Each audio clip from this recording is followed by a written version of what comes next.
Ayab ti panagdayaw. Tilinteg ti Apo awan pagkurangan na. Baro apigsa ti ted na. Pudno ti pamaneknek ti Apo. Pagsiriben na uray dagiti nanumo. Nalinteg dagiti alagaden ngayon tuyang ti Apo. Maragsakan dagiti agtulnog kadakwada. Nahin kalintegan dagiti bilbil na kati isip panakaawat ti ted na. Nasayaat ti panagdayaw ti Apo. Agpaot nga agnanayon. Narinteg dagiti pangeddeng na. Ket kanayon nga awan idumdumada. Adadada matarigagayan ngam ti kasayatan na balitok, nasamsamit da ngam ti puro adiro. Isuda ti mamagbaga kanyak ng adipen mo, nutong palek ida, magungguna akto. Sapay kuma, tamaragsakan ka, kada ito'y balikas, ken panagpampanod ko, uwapo akamang ken manubot ko. Antay kanta.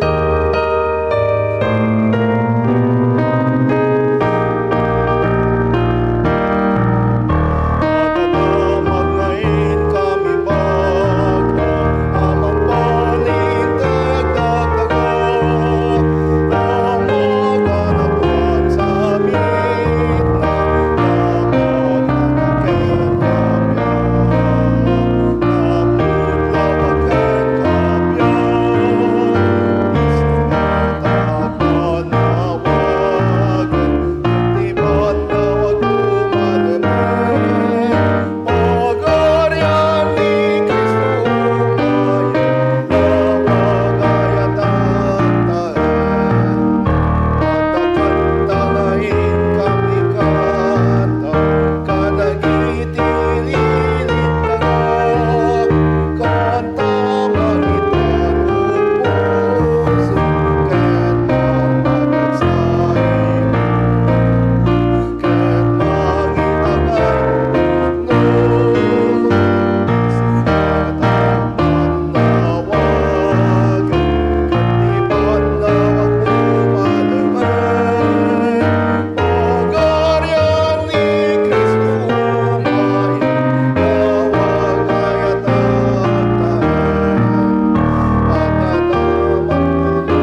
nailangitan, siraragsak dagiti puso mi nga agrukbab ken ka. Pagyamanan mi dagiti nagkaadua parabor, ngayon paay mo iti naglabas nga aldaw. Sikao apo agubwayan ti kinapudno, ken kinalinteg, ket ilisin na kami ti kinadakas. Pasantakem iti bibiyag mi tapno maikari kami ti pagariam. Isuro na kami nga agbuteng ken agtrabaho kadagitiin paaywan mo kada kami. Pagbalinen na kami nga instrumento ang mga kasaba itinagan mo, iti sa nga lubungan. As dayawen dakaw ama, iyeg mi dagiti biyag mi, waknitam dagiti puso, rikna ken biyag mi. Tapno daytoy apan nagmaymay sami, ket may kari kami. Itinagan mo agkararag kami. Amen.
Agtugaw tayo. Naimbag agsapa katit aming kakabsat. Good morning!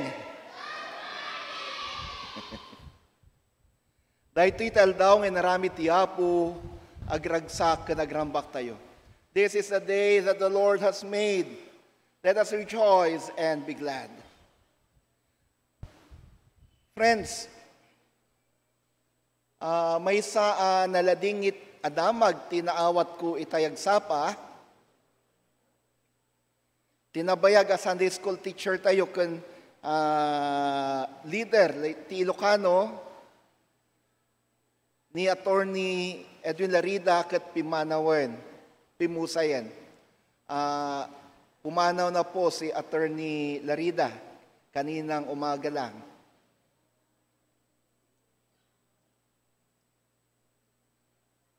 Nag-complain daw siya kanina mga 6 a.m. na nahihilo siya tapos nahirapang huminga.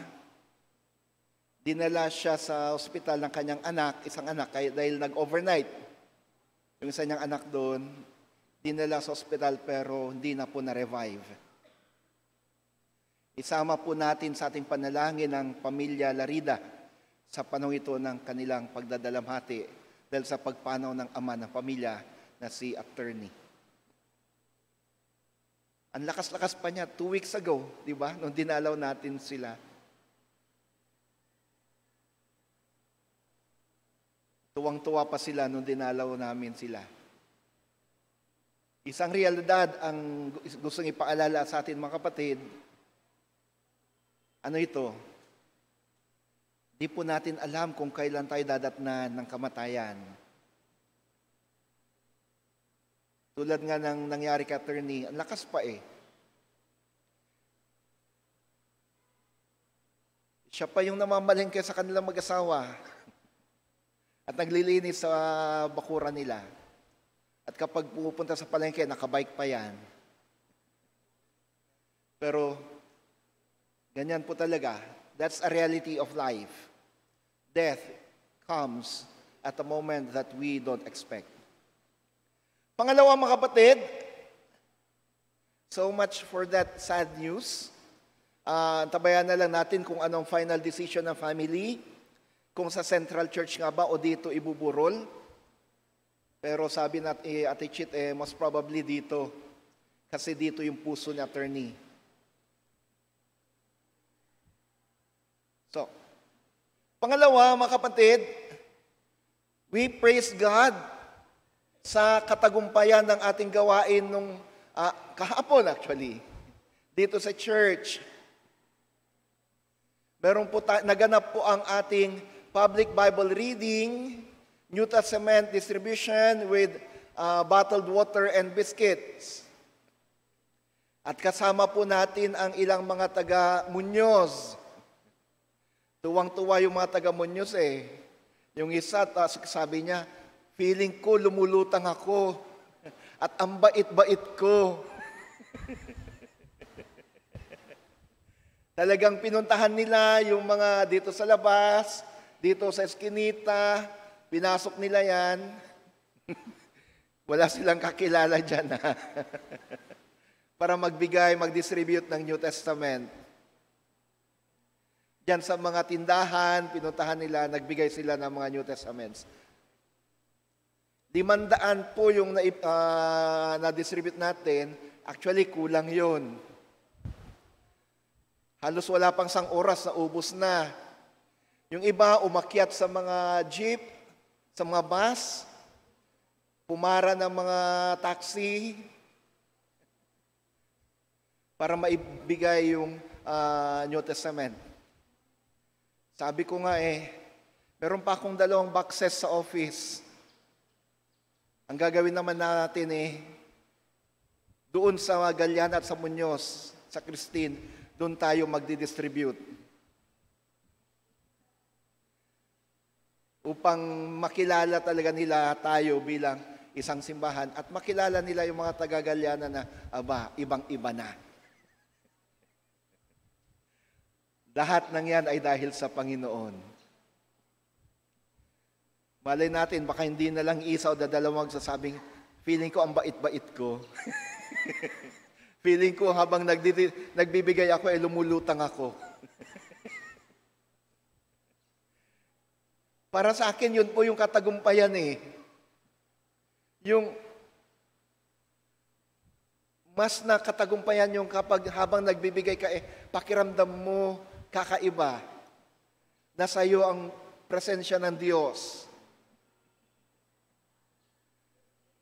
It's mas mahalaga yun sa akin kaysa yung, nakapag-distribute tayo ng Bible, mahalaga yun, pero yung ikaw mismo ay nakaramdam ng kakaiba, nakaramdam ng paggalaw ng Panginoon sa iyong puso at sa iyong buhay, napakalaking accomplishment yun ng Panginoon sa atin.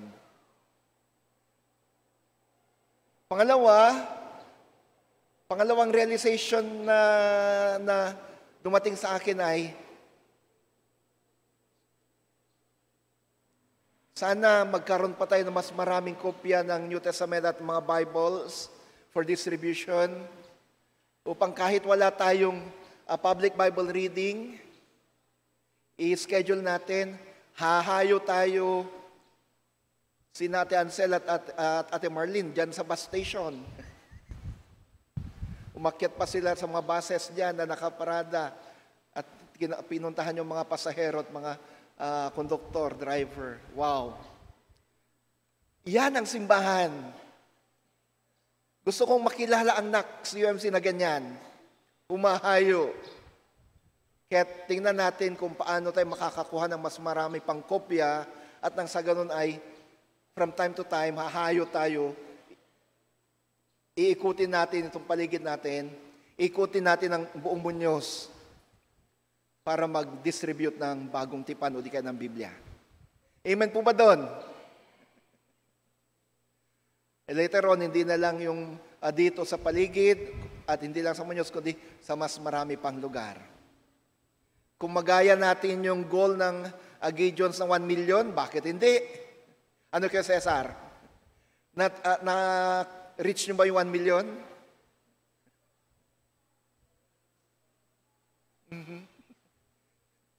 Subukan natin yun.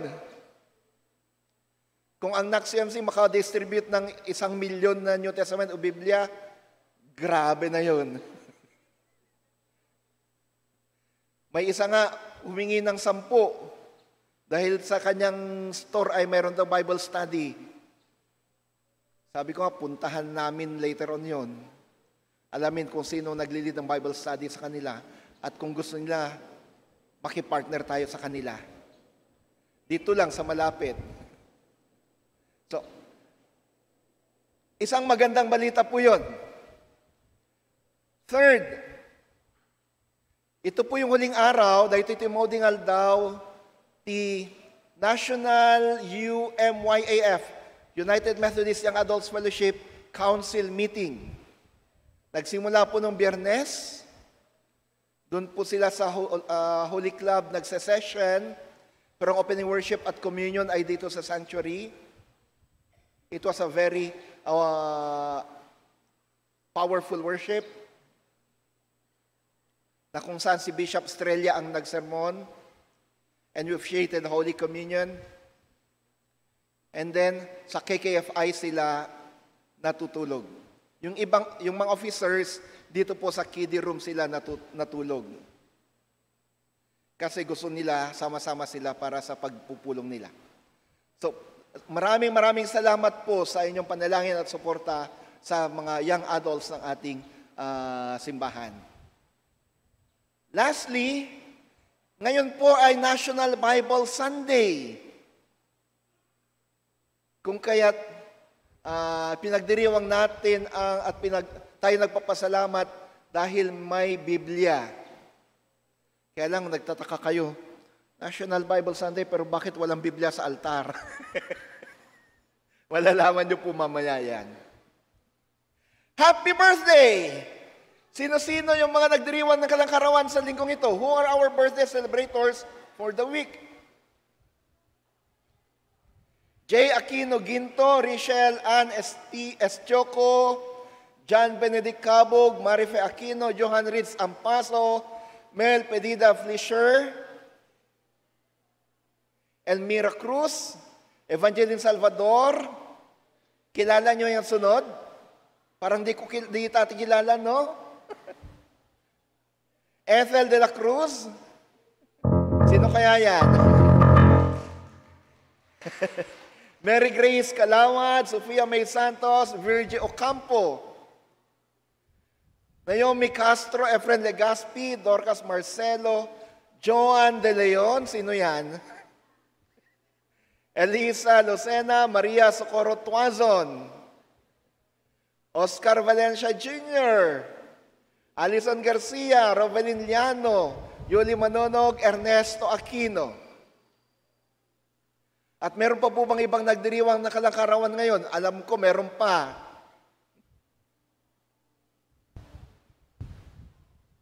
Yung galing Muñoz. Halika na dito yun.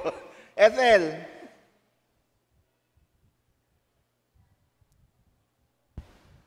Joan?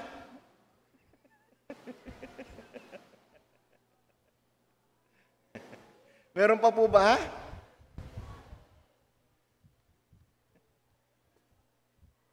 Kilala nyo itong dalawang to? Parang di ko kilala to.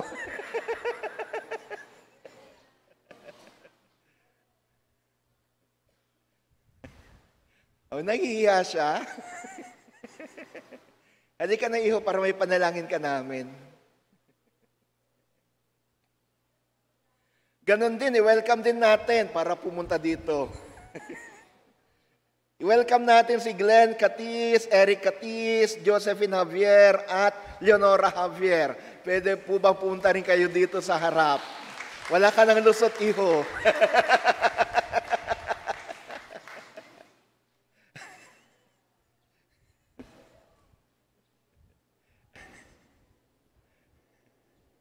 Ayan.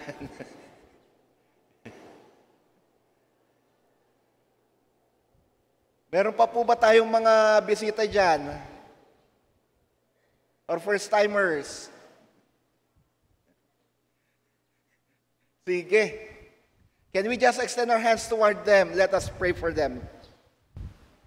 Maraming salamat, O Diyos, sa buhay ng mga kapatid na ito na sa unang pagkakataon ay nakasama namin sa pananambahan. Dalangin namin, Panginoon, na pagpapalang siyang ipagkaloob mo sa kanila. Pag-iingat, proteksyon, kasagutan sa kanilang mga panalangin. Salamat din po sa buhay ng mga anak mo na nagdiriwang ng kanilang kaarawan. Narito po sila sa aming harapan.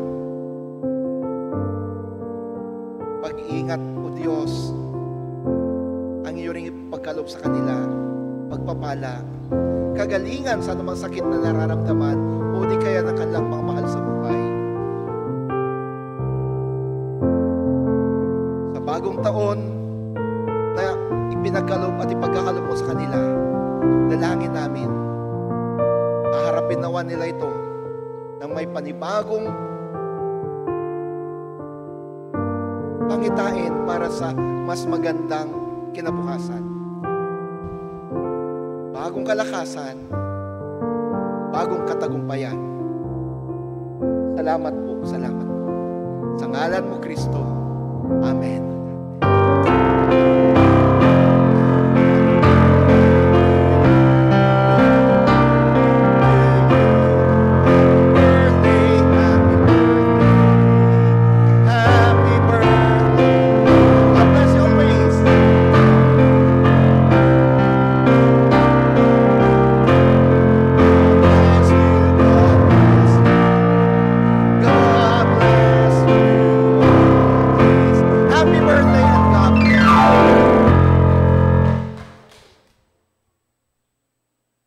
Yan, birthday niya.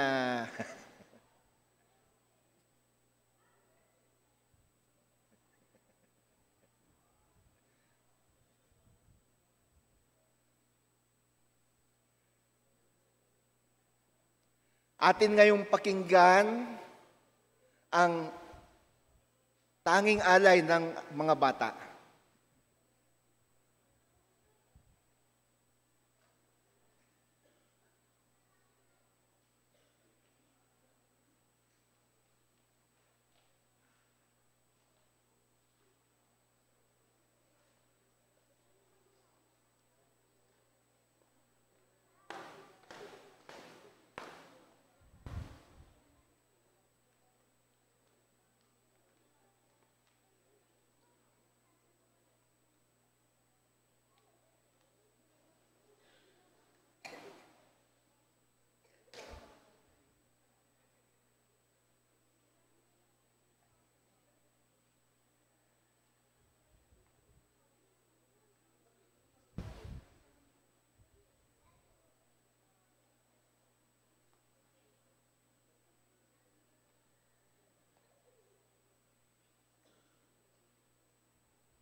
Sige, luhod kayo mga anak.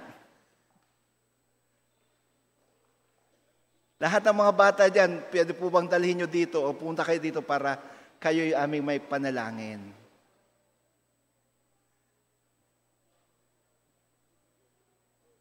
O nagsisiksikan na sila dito.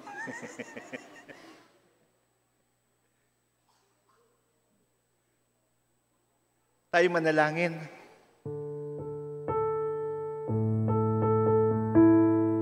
Maraming salamat o Diyos sa buhay ng mga batang ito.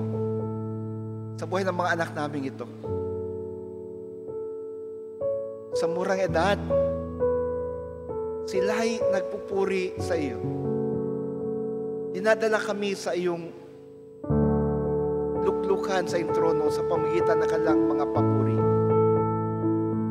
Dalangin namin ng Panginoon na sa gitna ng kanilang kamuspusan, patuloy mo silang gamitin upang sa ganon, mas marami pang mga nakakatanda ang makakilala sa iyo. Tulungan mo sila sa kanilang pag-aaral, sa kanilang paglaki. Ganon din ang kanilang mga magulang at mga nagmamahal sa kanila. Pagpapala ay gawan mo sa kanila. Sa ngalan mo, Kristo. Amen. Okay. Pwede kayong balik sa upuan ninyo.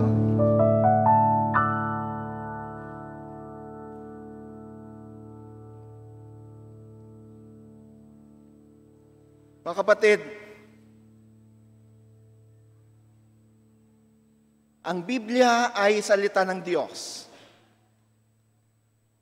Sa linggong ito na National Bible Sunday, inanyayahan ko kayong tumayo bilang paggalang sa Diyos at sa pagpasok ng kanyang banal na salita.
Di mo na may basa Ket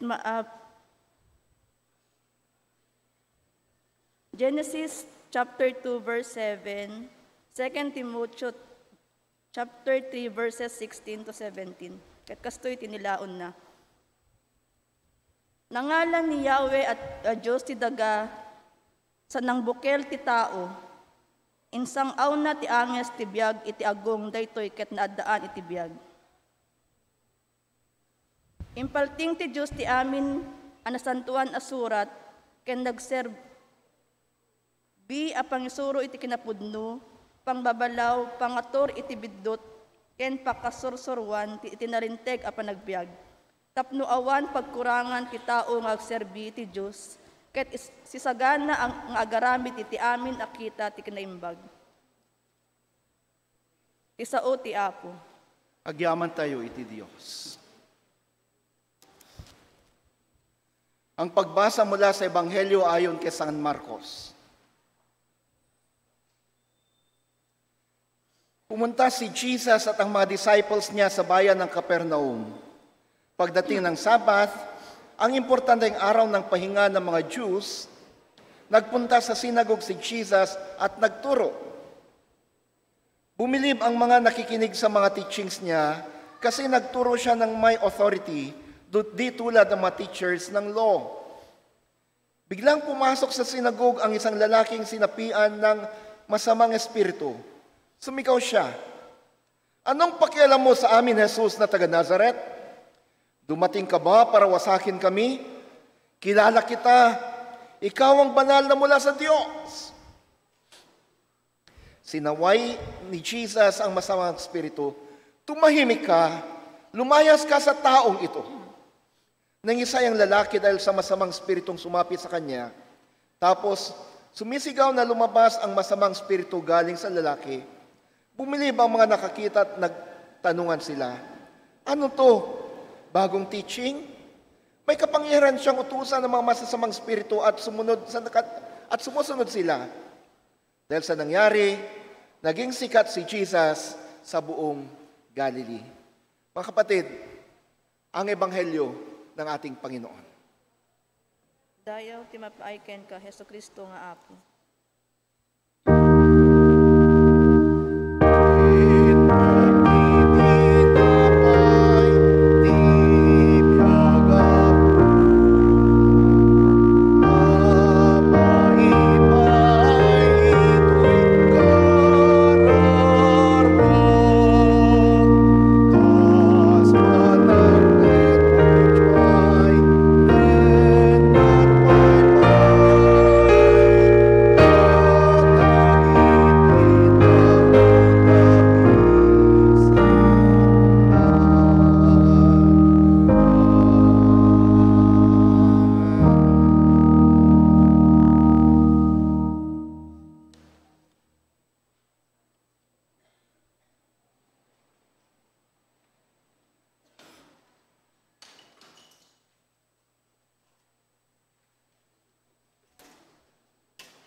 Thank you, choir.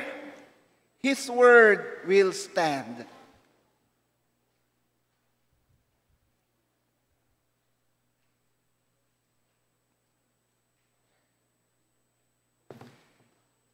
God's word, the breath of new life. God's word, the breath of new life.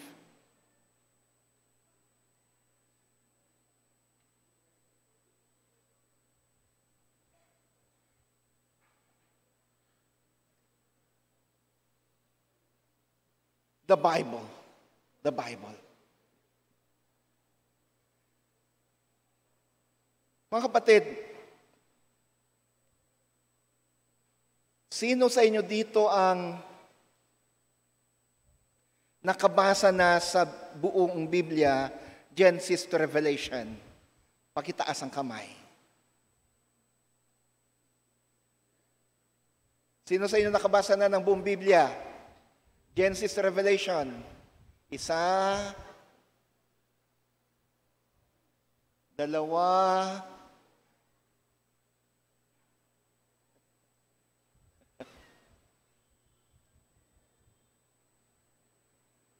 tatlo, hala, anyari?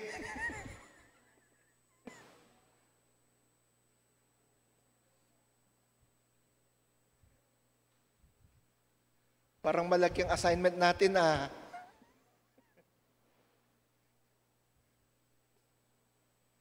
Sino dito ang regular na nagbabasa ng Biblia? Taas ang kamay. Amen. Mas marami. Pero mas marami pa rin yung hindi. Sino dito ang may kopya ng Biblia? Taas ang kamay. Sino dito ang may Biblia? Ayun, halos lahat. Sino dito yung walang Biblia? Umamin tayo. Isa. Walang Bible? Ate Marlene, pwede nga bang tumayo ka muna? Pakitingnan, pakilista. Okay, ulit. Sino dito ang walang Bible? May isa dyan, dalawa, tatlo, apat, lima. So may lima. Tama ba ako, Ate Marlene? Sige. Yung limang yan, pwede po bang pagkatapos ng Ilocano service, punta kayo sa office?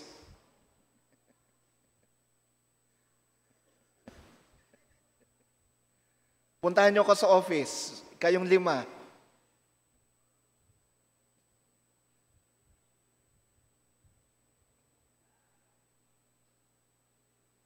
Upang sa ganun ay mula ngayon ay masimulan nyo na yung regular na pagbabasa ng Biblia.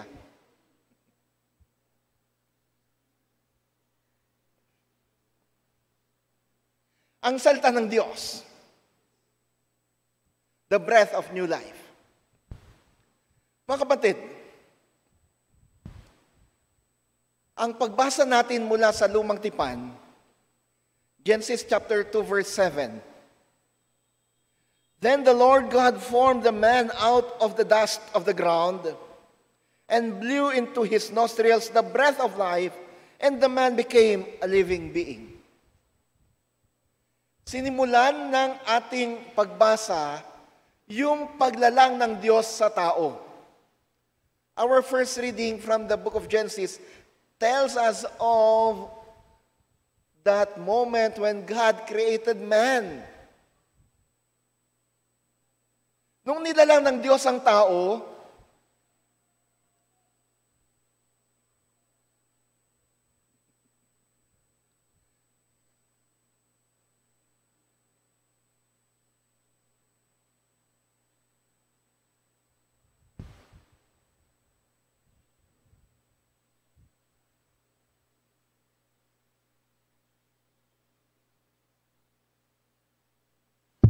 ayun.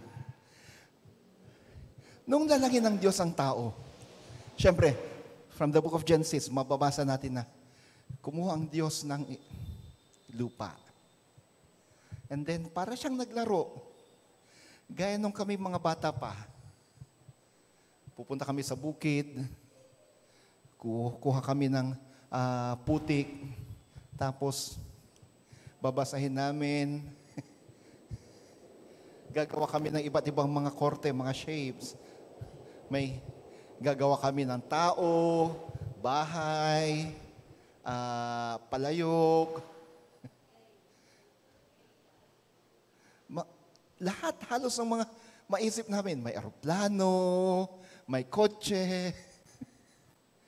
Pagkatapos nun papaarawan namin, ibibilad namin sa araw para tumigas uli. And then yun, may laruan na kami. Ganun lang kasimple ang buhay namin nun Sinong nakaranas ang ganun na buhay? Maglaro ng clay. Jubi?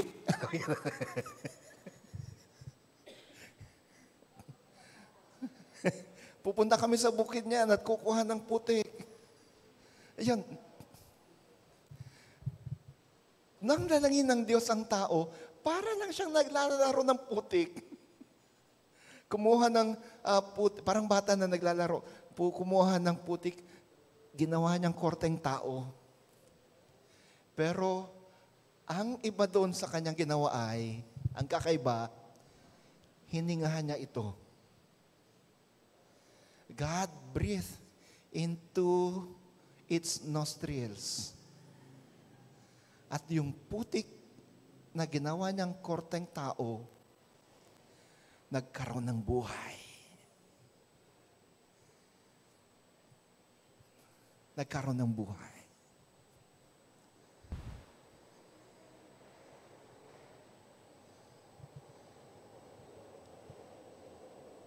This breath of God,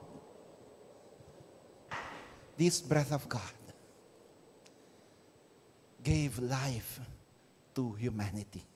Gave life to man. Itong hininga ng Diyos ang siyang bumuhay sa tao.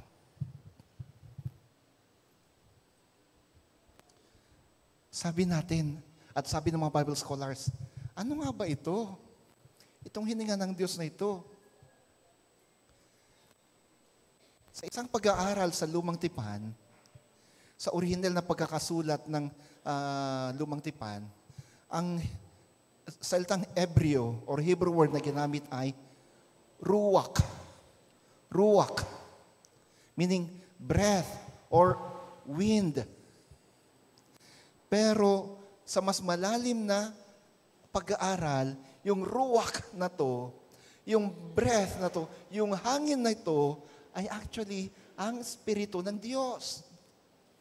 When God gave man His Spirit, nung binigay ng Diyos ang kanyang hininga, ang kanyang Espiritu sa tao, siya ay nabuhay. So, the Holy Spirit, ang banal na Espiritu ng Diyos, ang kailangan ng isang tao upang siya ay mabuhay. Anong sinasabi ng banal na kasultan? The Spirit of the Lord made me and gave me life. It is the Holy Spirit that enables us to live. Doon sa Valley of Dried Bones, sa aklat ni Propeta Ezekiel, ano ang utos ni Yahweh kay Ezekiel? Son of man, prophesy. Call upon the winds from the four corners of the earth. Upang sa ganun ay itong mga butong, itong mga kalansay na ito na nabuo na, dati tuyot-tuyot na kalansay, hiwa-hiwalay na mga buto Pero nung sinabihan ni Yahweh si Ezekiel, prophesy, mag-utos ka at sa ganun itong mga kalansay, mga skeleton niya, mga kalansay na ay mabuo. E di nabuo nga. Nagsimulang lumagutok yung mga buto na tuyot. And then nabuo yung isang skeleton. Yung daliri, kumabit, nagkabit-kabit lahat. Nabuo na. Tapos sabi ulit ni Yahweh, Son of man, prophesy. Sabihin mo na itong mga butong to ay mabalot ng laman at ng balat. At nung sinabi nga ni Propeta Ezekiel na mabalot ng mga balat, ang laman at balat, nagkaroon nga. Pero patay pa rin. Mga bangkay ang mga yon. And then sinabi ni Yahweh, Son of man, prophesy. Call upon the spirit from the four corners of the earth to be or to enter into these dead bodies. At nung yun nga ang ginawa ni Ezekiel, nagkaroon ng isang malakas na hangin. Pumasok ang Espiritu ng Diyos sa bawat bangkay at sila'y nabuhay. Ang Espiritu ng Diyos ang siyang dahilan kung bakit ikaw at ako ay nabubuhay. It is the breath of God, the ruach of God, the wind of God, the Spirit of God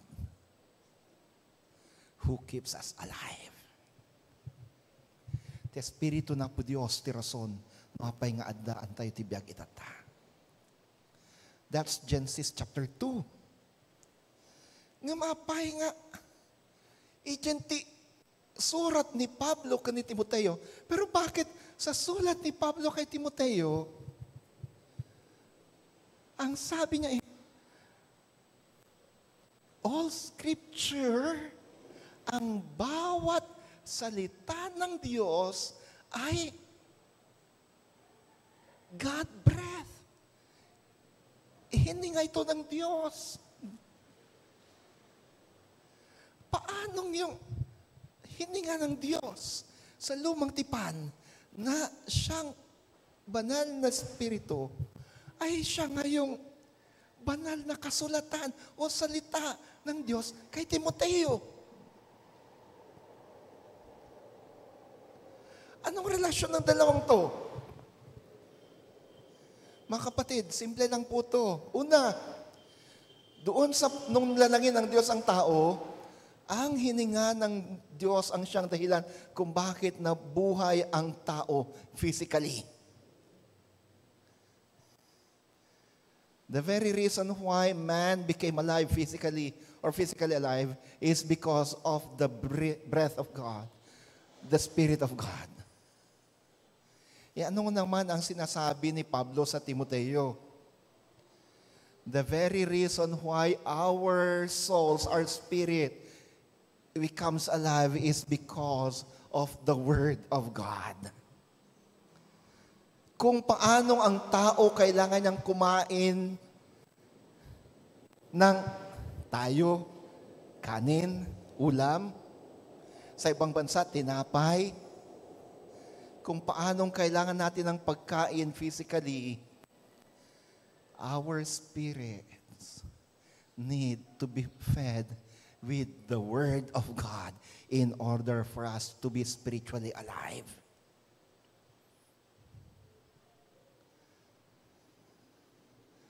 We need God's breath to be physically alive, and we need the Scriptures. The God breath Scriptures in order for us to be spiritually alive. Kailangan natin ang salita ng Diyos upang sa ganun ay mabuhay tayo spiritually. Upang ang ating spirito, kaluluwa ay mabuhay. Wais na tong anak ko. Hindi na ako masyadong pinofocus. Para hindi mapagod. Malayo na ako, oh. Para kahit na pumunta ako dito, kuha pa rin ako sa frame. Minsan kasi, hindi Hindi, pinapagod mo ko, sabi niya. So, mga kapatid, isang bagay ang na-discover ko kanina at medyo nalungkot ako. Nung tinanong ko kayo kung sino sa inyo nakabasa na sa buong Biblia, Genesis to Revelation, iilan lang.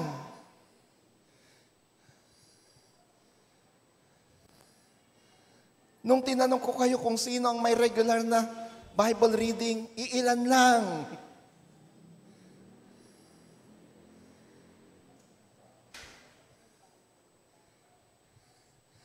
How are you going to sustain your spirit if you don't read the scriptures?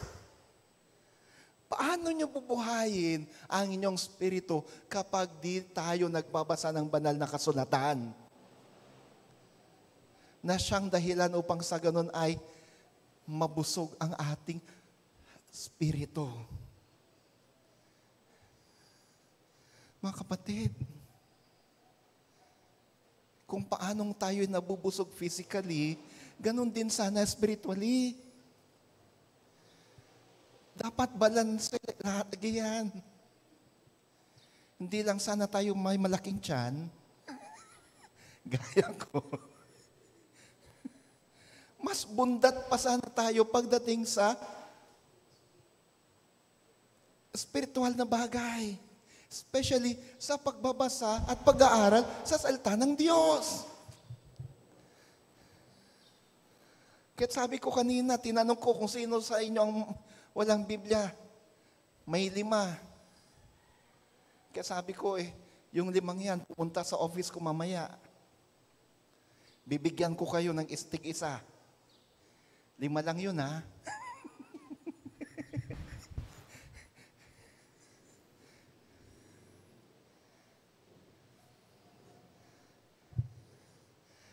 Buti na lang at may mga hindi pa nag-confirm, dumaan sa confirmation rights. Kaya't may natira doon na 7 sa office. Uutangin muna natin yun. Yun ang bibigay ko sa inyo.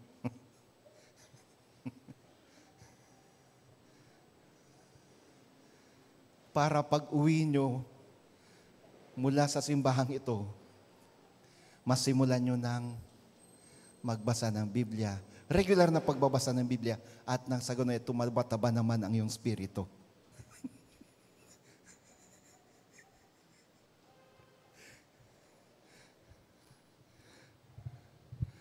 Payat na payat ang inyong spirito Malnourished.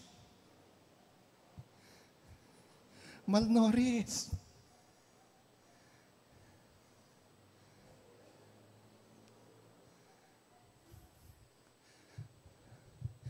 May isang bagay kong pinagpapasalamat though. Ano ito? Tuwing linggo or every Sunday, marami sa inyo dumadalo ng Sunday school. Yung iba nga sa inyo, nagtuturo na ng Sunday school sa mga bata.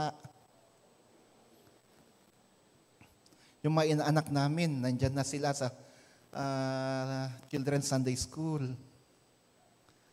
Yung mga kabataan, nag-a-assist na rin sa pagtuturo ng mga bata. Tapos, marami sa inyo dumadalo sa Sunday School. At, sa mga taga-Muñoz, may Saturday Bible study tayo. At every Bible study natin, ako'y tuwang-tuwa. Bakit? Parang aha moment ang bawat pag-aaral natin sa Biblia. Ay, ganun pala. Ay, may ganun pala. Kagaya nung kwento ni nung lalaking ililibing na. Maalala nyo yon? Lalaking ililibing na. Pero nang nabalitaan ng mga lalaki na may dala sa bangkay, na may mga sumusugod na mga kaaway, sa takot nila na ihagis nila yung bangkay, at yung bangkay ay dumapo sa buto ni Propeta Eliseo, at yung bangkay ay nabuhay. At nung nabuhay yung bangkay, at nakita niya siguro na nandyan na yung mga kaaway na paparating, baka tumakbo rin. Di ko lang ma-imagine kung anong reaksyon ng pamilya niya nung nakauwi yung bangkay.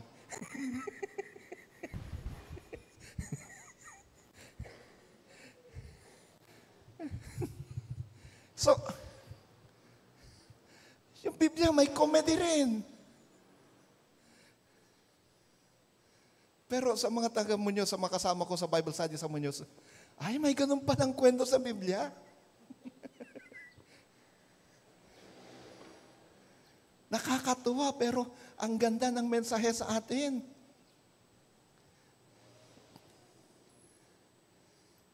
Meron din yung isa sa mga aha moments ng mga taga-Muñoz sa Bible study ay yung kay Jonah.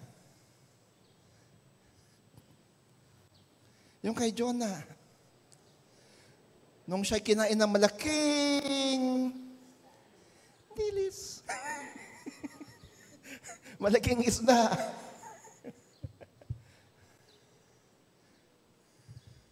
Kaya sabi ko, tuwang-tuwa ako kapag nagba-Bible study ako sa Muñoz.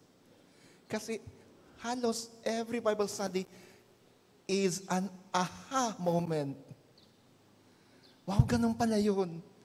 Ay, may ganun pala. And I hope that encourages them to study and to read the Bible more. Dahil, ay, ang dami palang magagandang kwento. Ang ganda pala ng mensahe ng mga kwentong ito.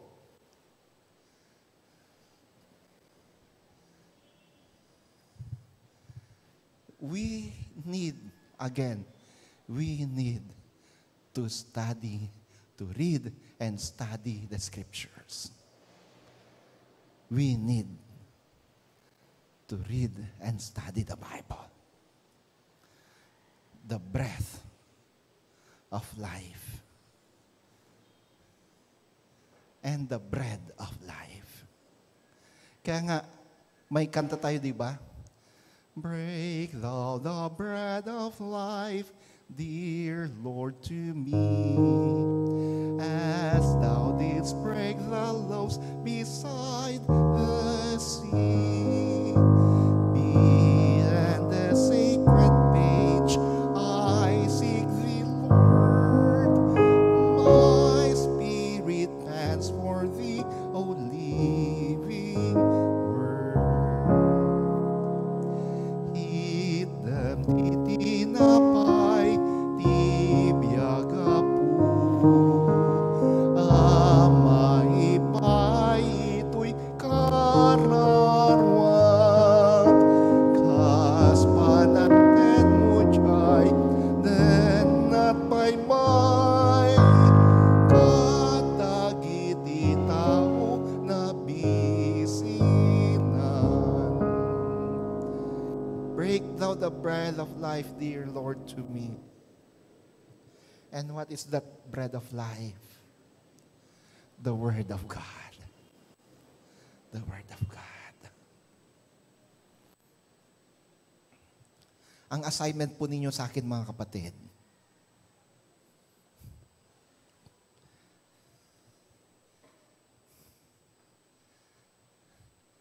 read your Bible.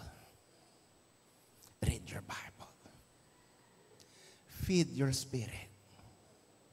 Pakainin nyo ang inyong spirito. Pakainin nyo ang inyong spirito. This Bible Sunday will be nothing. Walang silbi ang pagse-celebrate natin ng Bible Sunday kapag di naman natin babasahin ang ating Biblia. Read the Bible and you'll discover many things about God and about life. May mga iba na nagsasabi na, obsolete na yan, pastor. Hindi na totoo yung mga sinasabi niyan. Kailan pa naging obsolete ang Biblia? Ang kanta ng koro natin, His Word will stand. Ang salita ng Diyos ay mananatili habang panahon. Anong sabi ni Jesus? Heaven and earth will pass away. Ang langit at ang lupa ay magugunaw, pero ni isa sa kahit tuldok lang sa salita ng Diyos ay hindi mawawala. Not a single iota or not a single dot from the Word of God ay mawawala. Magpapatuloy at magpapatuloy. May isang kwento tungkol sa isang office worker. May isang nag-oopisina. Sa simula, seryoso siya sa kanyang pagde-devotion bawat umaga. Kapag nagde-devotion siya, binubuksan niya yung kanyang Biblia, binubuksan niya yung kanyang upper room or daily bread or only rice. Daily, araw-araw yan. Hindi siya babangon mula sa kanyang kama hanggat di niya nagagawa yun. Hindi siya alis sa kanyang kama hanggat di niya nagagawa yun. Isang araw, nagising siya. Late nagising. Tinignan niya yung relo. Naku, late ako nagising. Nakita niya yung Biblia niya at saka yung devotional material niya doon sa kanya, sa tabi. Kinuha niya. Nung bubuksan na niya sana, ay teka, habang kumakain na lang ako.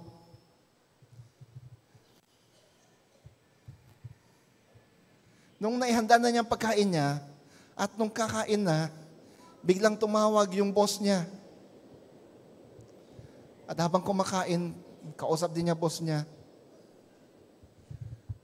Nako, yung Biblia niya, devotional material niya, nandoon sa tabi niya. Hanggang natapos ng kumain, sabi niya, ay, habang nasa taxi na lang ako. E di, dala-dala niya, nagbihis na siya, naganda na, pumasok na, sumakay sa taxi. Nung nasa taxi, ilalabas na niya sana yung kanyang Biblia at yung devotional material. Nung nakipagkwentuhan naman yung driver sa kanya. Eh di, sige, kwentuhan. Hanggang sa nakarating siya sa opisina, di na niya nabasa yung kanyang Biblia. Sabi niya, ay, during break time na lang, magde-devotion ako. Eh di, nagtrabaho na siya. Pagdating ng break time, niyaya naman siya ng kanyang mga kaopisina na magkape sa kantin.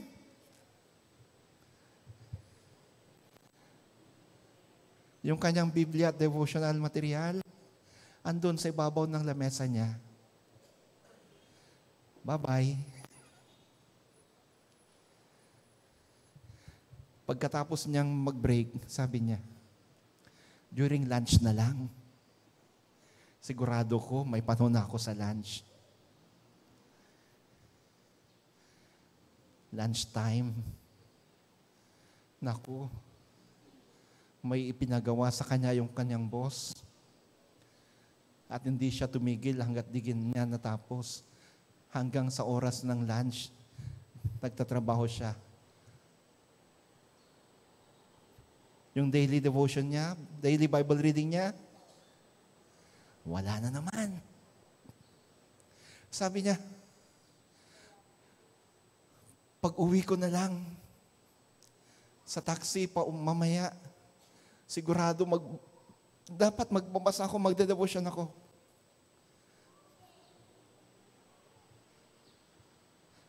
Nung nag-aabang na siya ng taxi pa uwi, biglang tumigil sa harapan niya yung sasakyan ng katrabaho niya.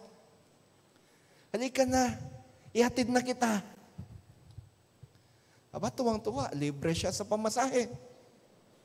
Yun nga lang, syempre, kakwentuhan niya yung katrabaho niya. Wala na naman. Eh, sabi niya, bago ko matulog, dapat mag-devotion ako.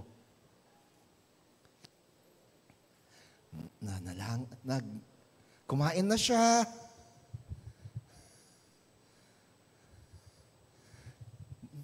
Handa na lahat. Binuksan niya TV, nanood ng news. Habang nakahiga, yung Bible niya at saka devotional material niya nandun sa tabi ng kama. Habang nanonood, inantok, nakatulog siya. Nagising siya, umaga na. Late na naman. Hanggang sa araw-araw, ganun ang nangyari. Hanggang yung Biblia at yung devotional material niya, andun na lang sa tabi ng kama. Hindi na nabuksan.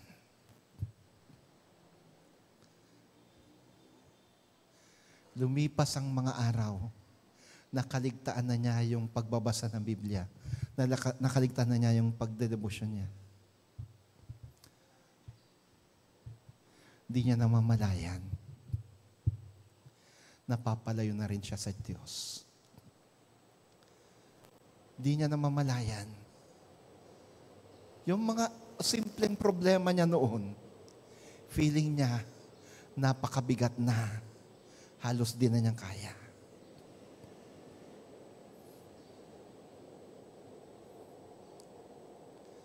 Katakot-takot na problemang hinarap niya. Muntik na siyang bumigay.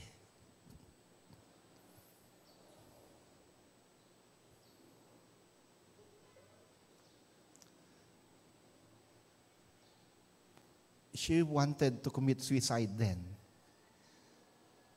Dahil sa dami ng mga problema ang pinagdadaanan niya. Kumuha siya ng baril.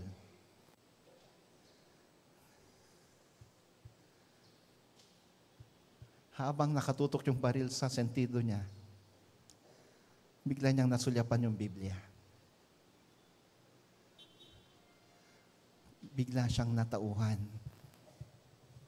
Yung Biblia, wala na sa kama, nandun na sa tabi. Sa lamesa sa tabi. Nakakita niya yung Biblia. Naalala niya. Buksan ulit yun. Nagbasa ulit siya. At muli, nangusap ang Diyos sa kanya.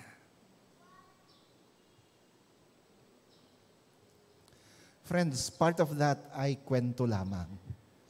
Pero yung babaeng, dahil sa nakaligtaan niya yung pagbabasa niya ng Biblia, pag-aaral niya sa Biblia, dahil sa dami ng problema niya ay talagang gusto niyang magpangmatay. Totoo po yun. Patotoo po ito ng isa kong dating miyembro. Pero nung nasulyapan niya, nung nakatutok na yung baril sa ulo niya, at nasulyapan niya yung Biblia sa tabi ng kanyang kama, bigla siyang natauhan. Na-realize niya, nakaligtaan na pala niya ang Diyos at ang salita ng Diyos. Nanlamig siya, binaba niya yung baril, binuksan niya ang Biblia, at sinimula niya muling magbasa at nanalangin. And the Word of God spoke to her. Nangusap ang Diyos sa pamagitan ng Biblia. Hanggang ngayon, mga kapatid, buhay pa. At patuloy na. Well, hindi lahat ng kanyang problema ay nawala. Pero kapag may problemang dumarating, sabi niya, parang ang gaan. Hindi na ito yung mabigat.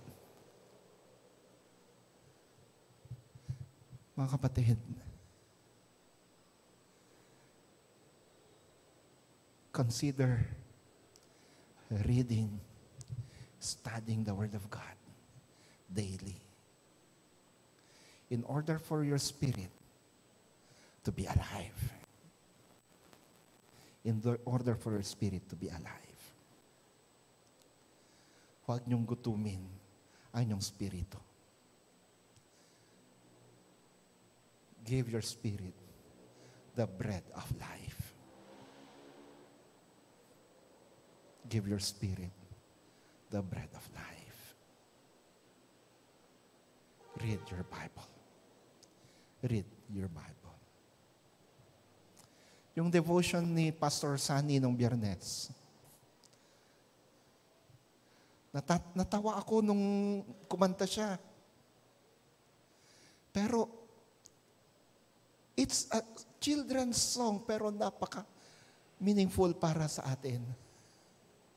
Ano yung kanta niya nung morning devotion, nung si Jesus ay kasama?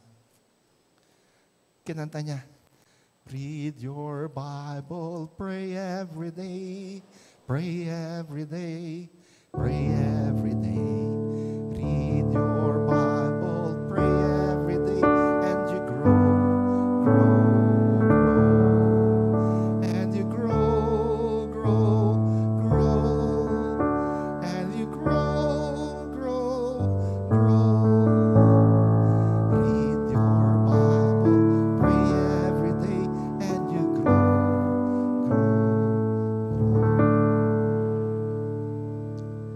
Read your Bible. Feed your spirit.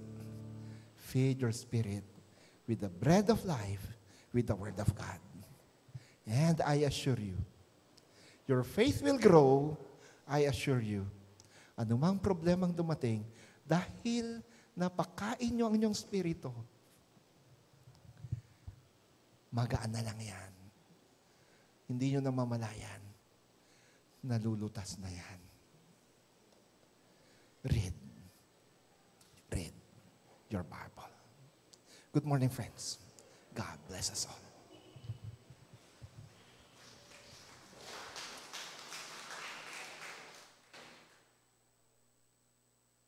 Ito nga ro ti tiyempo ng intay paay, dagiti agkapulo karkarisag sagot ken pagyaman ta.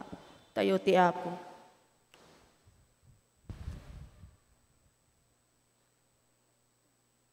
Sa baba.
Dios, dagitoy asagot ingkam ipaidakan ka.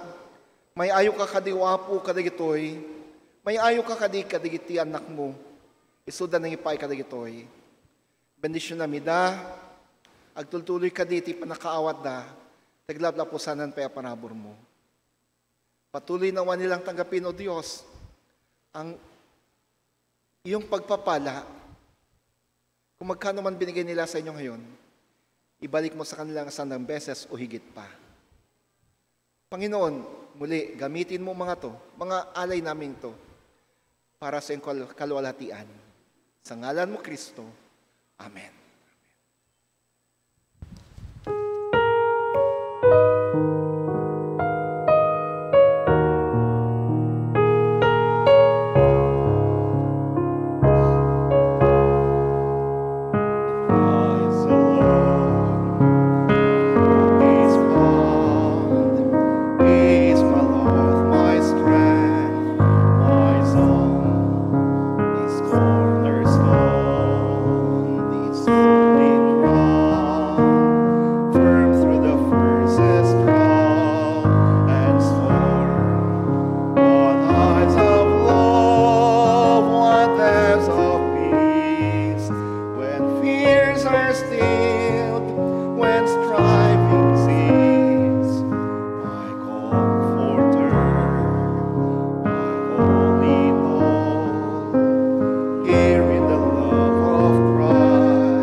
Let us pray.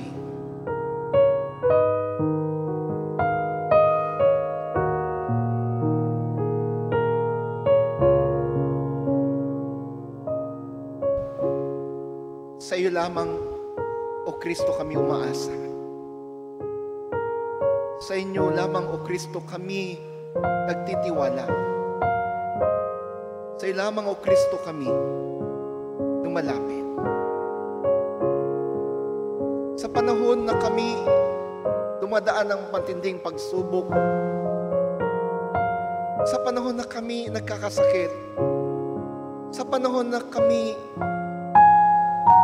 nilulunod ng mga suliranin at mga problema, wala po kaming ibang lapitan, wala po kaming ibang pwedeng sandalan, kundi ikaw lamang, O Kristo.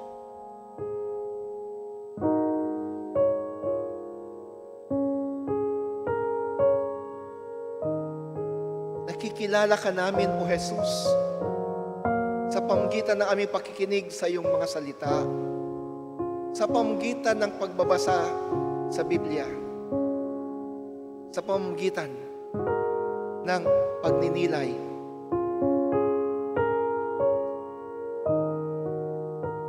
sa iyong banal na salita.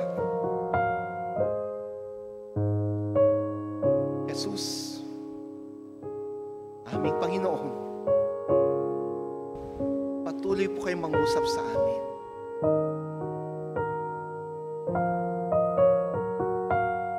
Kami nananatiling buhay dahil sa iyo. Dahil sa iyo.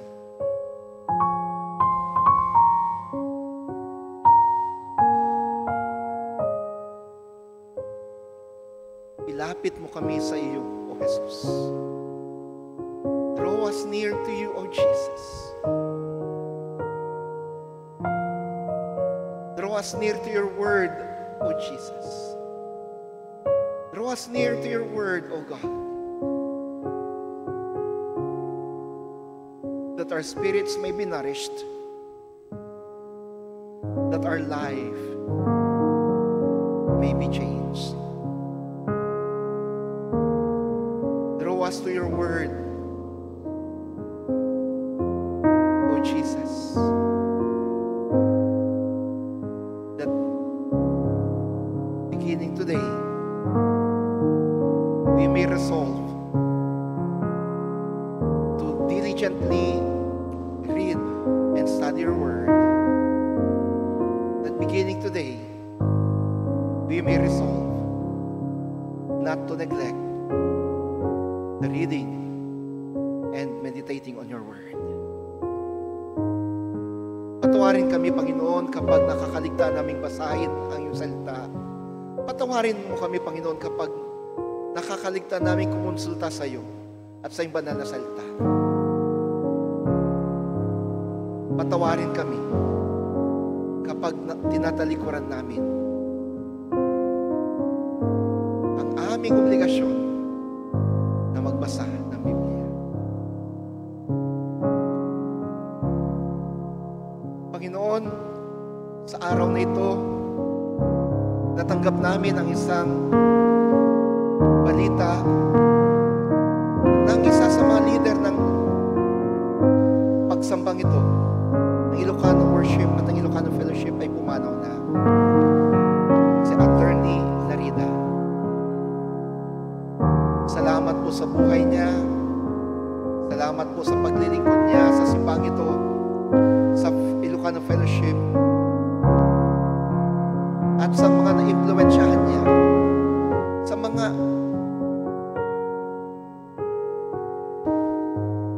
naniwala sa iyo dahil sa pananampalataya niya. Aliwin mo, Panginoon, ang Larida family. Comfort them, O Jesus. Comfort them, O Spirit. Comfort them, O Father. Comfort your people. Comfort your people. Release your blessing to each one of us. Release your blessing to each one of us. In your name, O Christ. Amen.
Ngayon, tagapin niyo ang pagpapala, pag-iingat, kalakasan, kagalingan at biyaya na nanggagaling sa ating Diyos, Ama, Anak at Espiritu Santo.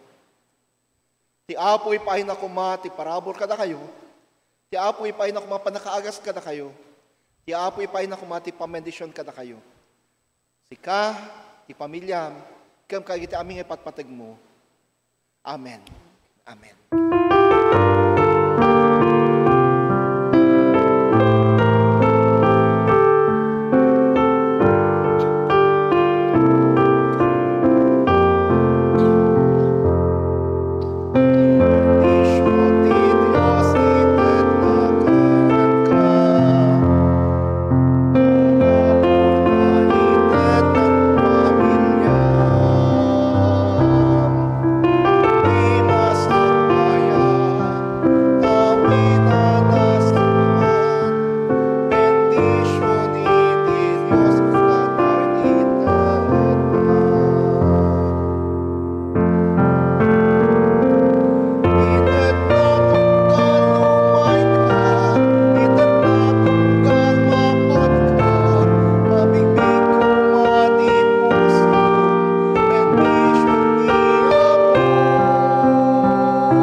Amen.